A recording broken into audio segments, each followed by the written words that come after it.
Hello fish fools, Jeff here. So this is one of my 40-gallon planted community display tanks. And it's looking pretty sweet, I think.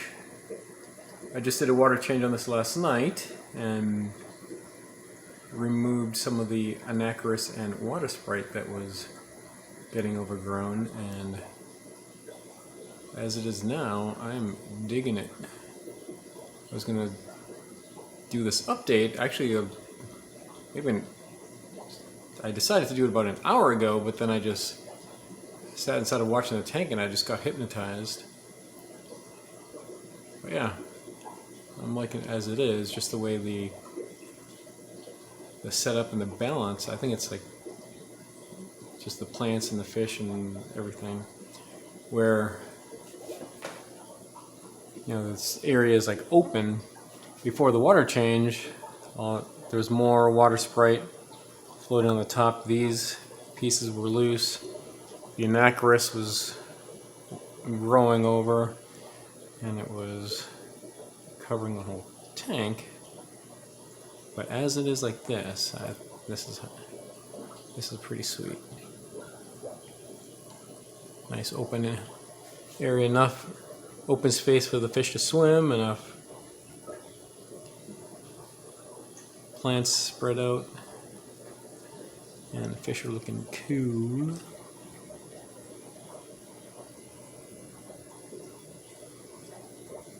So yeah, we have the female Crebensis looking awesome, but I'm not sure if I can keep her in here. I was looking at the guppies. The male guppies' finnage, their tail fins, look to be chomped, and I believe she is the reason. I figured I would have her in here. I'm still waiting for my Apera Crebensis in my 84-gallon to breed, or I haven't seen babies yet. They're like in breeding mode, but the plan was to, once they breed and have a male grow up, to pair that male up with her. But I might need to move her out, but I think for now it's still okay. Some cool looking guppies in here, and we have some platies with red-tailed Dalmatian genes, and some swordtails. I added those pretty recently. Oftentimes, most of the time, whenever I move fish from one tank to another, like I'll show that on a video, but when I was doing water change on another tank, I just decided at the time to take some of those out and put them in here, so the swordtails were added. So there's that. There's a male that just went around the back and coming around again. Male with a sword. And there's one of the females. That's the other female. So I haven't seen any platy fry in here, or swordtail fry, either of the Xiphophorus genus fish. But I do want there to be enough cover so that some fry can survive. There's some guppies that are growing up in here. And we have the lamb chop rasbors looking awesome. I love that, the orange glow in the light. And there's some green neon tetras. Ooh, there's a nice green one. Some of them are a nice flavorful lime green. Some of them a little pale. Some of them look a little more blue. And then there's the lone green neon tetra. So one thing I do want to do is get more to add, but at the time I bought a dozen. Only one survived. This was close to 2 years ago. It was in the early stages of when I set up this tank, which was about 2 years ago, close to 2 years ago. I bought 12. They all but this one died in quarantine, and that's what has kept me hesitant on getting more, because they are, compared to like some other tetras that can adapt to hard water, they're more sensitive, I guess, by comparison. Like they're soft water is what they prefer. I mean, I have very hard water, but this one has been doing great since it's been in here. So I do want to try again. Get maybe this time, next time my local fish store has some and I get a chance to go, if they have some, I'll like to get 6 and see if any can last. And there's some black neon tetras.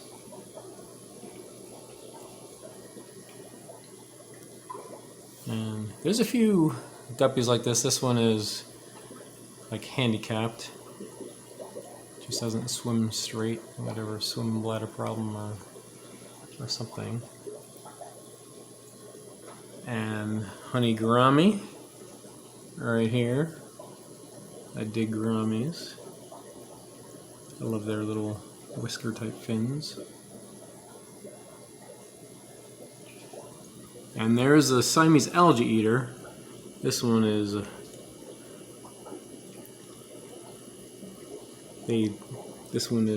glutton.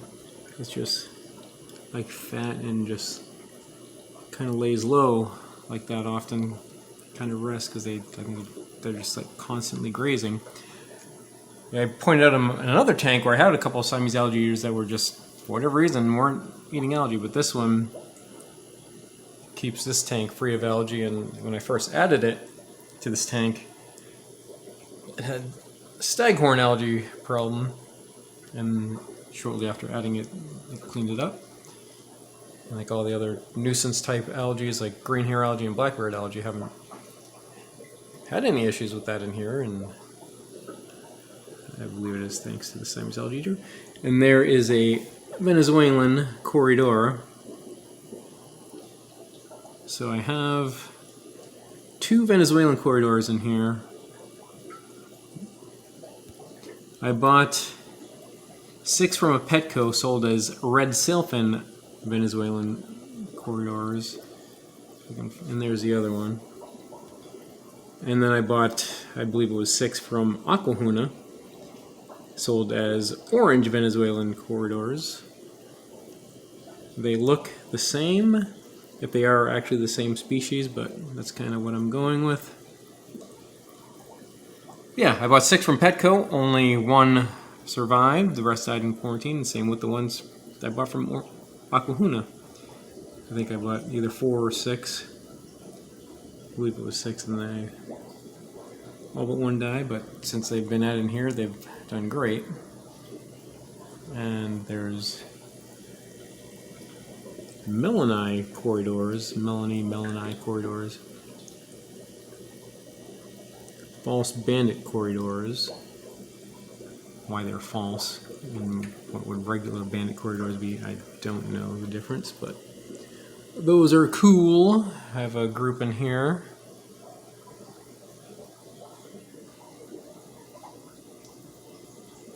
This is of all my aquariums, this is the only one that has multiple corridor species in the same tank. There's a skeleton of a dead fish. Don't know.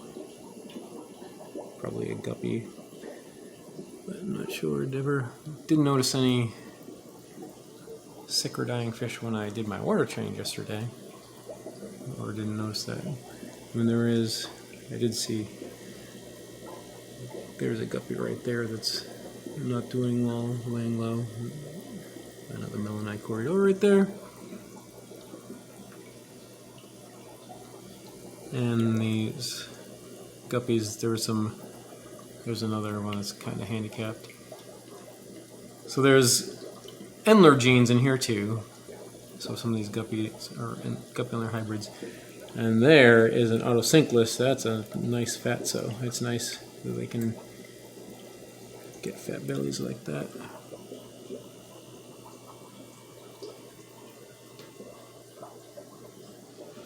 Yeah, so with the corridors, my previous video I showed my 20 long aquarium that does not have any corridors in it.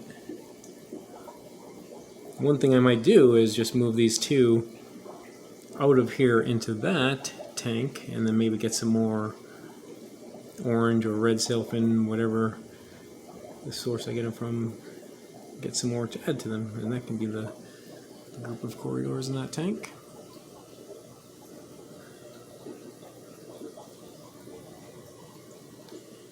And, well, for snails, there's lots of Malaysian trumpet snails scattered around. There's a ram's horn snail. There's some pink or red ram's horn snails in here. There's somewhere in here, there's some bladder snails too. And there's the Aqueon magnet algae cleaner. I showed that in a recent video, but I've been using that in different tanks. Just did that in the front of the glass with that last night when I did the water change. So there's Endler genes in that one, lime green Endler. And as the plants are, I did have a Crinum calamastratum in here, but that is at this point all but gone. It was in the middle. For whatever reason, that one didn't grow. I have two glorious Crinum calaamastratums in my 84 gallon. The original two started in here. One of them was growing well and one didn't. Got them both from the same source. I don't know why. One did, one didn't. And kind of recently I added the water wisteria, and that's looking good as it is right there. And the Ludwigia repens is looking good. There were some of them that I had where the bottom of the stem, the leaves were breaking off, and then it was just like growth on the top, like a couple that I clipped right here. That one, these have leaves all the way, and towards closer to the light, that's where they're more red. As it reaches the surface, it bends over. And Vallisneria runners, this one is like going all around this rock, this Siriu stone right here. But it's all spreading and sending runners. Doesn't grow tall, it grows more, for whatever reason, for me it kind of grows like a carpeting plant instead of like long and tall. So it's Italian Val. I had both Italian Val and Jungle Val, whatever the difference is, I'm not exactly sure, but I believe this is all a Jungle Val that I planted right where I put the water sprite, or water wisteria in right here. I don't think it was like this Vallisneria is going that. That might be where the Jungle Val was, so that might be resurrected in a sense. And these, I believe, are Aponogeton alvaceus. Initially, I started with a plant bulb that I got from one of those assorted bulb packs from Petco, and it grew up tall, and then it died off. But then I got these mystery plants appeared in this tank, like little like pods or seeds or whatever they were, and then I believe it came from the Aponogeton, and that's what came of those. And here and here, that's Cryptocorin lucens. That's Anubias congensis attached to the pineywood here. And one little strand of dwarf hair grafts that remains from some that I got couple years ago.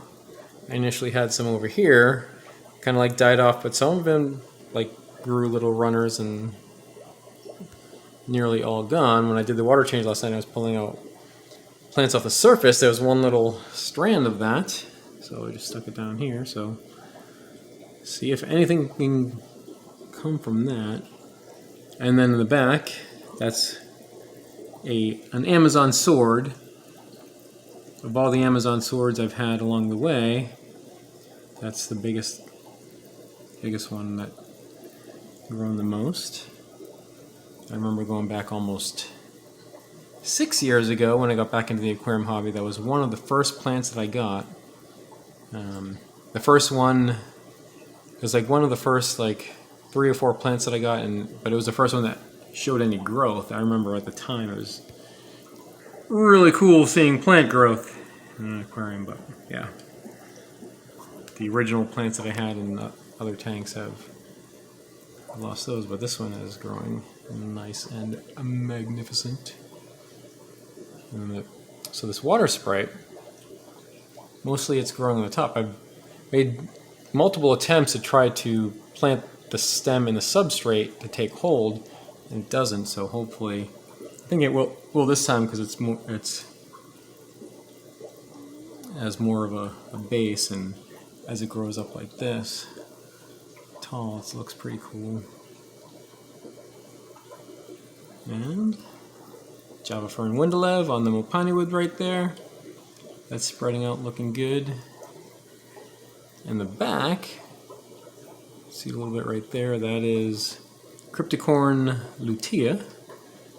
There's something right there, and even behind here, behind the rock towards the back, there's more. That is all propagated from the original plant that I had. Like, I had a lot in my 30 gallon, which is since upgraded to my other 40 gallon. And yeah, pretty awesome. So going forward, what I think I'm going to do, like I said, I want to get more green neon tetras. It just needs more of those. And I do think I'm going to put a rock pile in here. So we have the Sirayu stone. I still have some extra pieces. I want to break some up so that I can kind of have like a rock pile, so that the shrimp and some fry can have more of a place to hide. Yeah, also there's Neocaridina shrimp in here. Let's see if I can spot any. When I do this looking through the camera, sometimes there'll be some right in front of me that I just don't notice.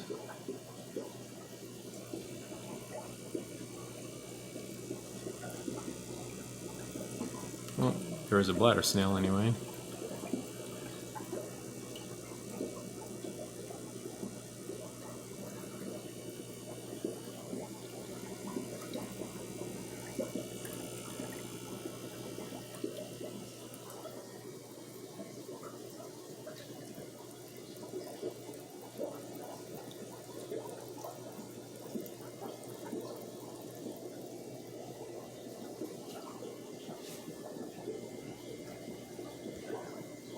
Alright, there's one.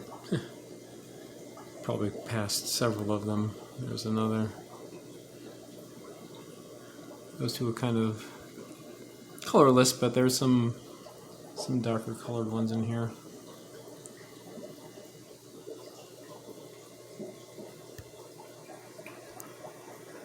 Alright. Well, that's it for now. And remember, I'm Jeff, and I enjoy fishies. Thanks for watching.